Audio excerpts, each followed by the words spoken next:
Who is Bangladesh?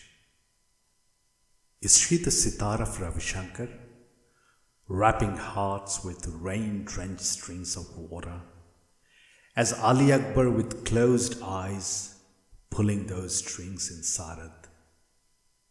Or is Bangladesh the squatting boy with a big belly on the album cover? Is he Bangladesh? Asks George Harrison. BenGLADESH is a bottomless basket, gurgled a fat man with a thick German accent and glasses, so much thicker that he could be blind. But he wasn't blind. He was a pundit who in his spare time dropped bombs. And that question on Bangladesh from him was half hiss and half whisper from an evil genius also known as Dr Strangelove. And yet students, ambassadors, professors of economics with unpronounceable names, housewives pushing prams with little kids, they all memorized his words and chanted it incessantly in seminar halls and filled walls with such graffiti. So alas, now the poor boy with the big belly was also a broken basket in words of men of dark suits and shining limousines. I was that boy. I was that basket. I was Bangladesh. But who had made me that boy, that hopeless basket? Let me tell you another story.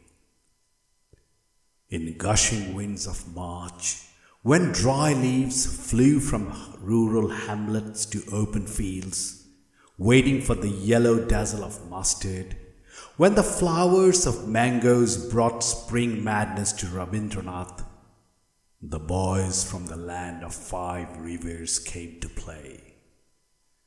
They were Bakhtiyars, Gul Muhammad, Farman and Sikandar, turbaned youth in galloping horses, their women left behind in night dark burqas. They came and played on our fields, instantly turning our green and gold into dunes of sand, and making our rivers and ponds drenched in blood. And piles of corpses lay on the stripped, naked land. On those dunes of sand lay young boys with clenched fist, lay bespectacled professors of philosophy, lonely writers of sad poems, and even lay a girl who secretly loved to scan the sky for shooting stars, as such was her anguish for good fortune. Gul Muhammad, Farman, Sikandar, fellow brothers in Islam, cursed men now living in Lahore and Peshawar, listen to me, Iqbal, the poet of Shikwa, and Faiz Ahmed Faiz, follower of Lenin, listen. On that heap of blood and bones, on those mutilated bodies of music, poetry and songs, on those eyes of young boys with cut throat, you slaughtered your own humanity. As the whirlwind of Chaitra ended and came the gushing rain, as mangoes fell on corrugated iron roofs and thatches of mud huts on our plains and villages, you went hunting for your own humanity. On our giant waterways with eddies and streams, under the bridges with rusting metals, your boats like prehistoric animals searched and destroyed dreams, youth, extinguished faint light of dinghies, sinking your own humanity in those rivers.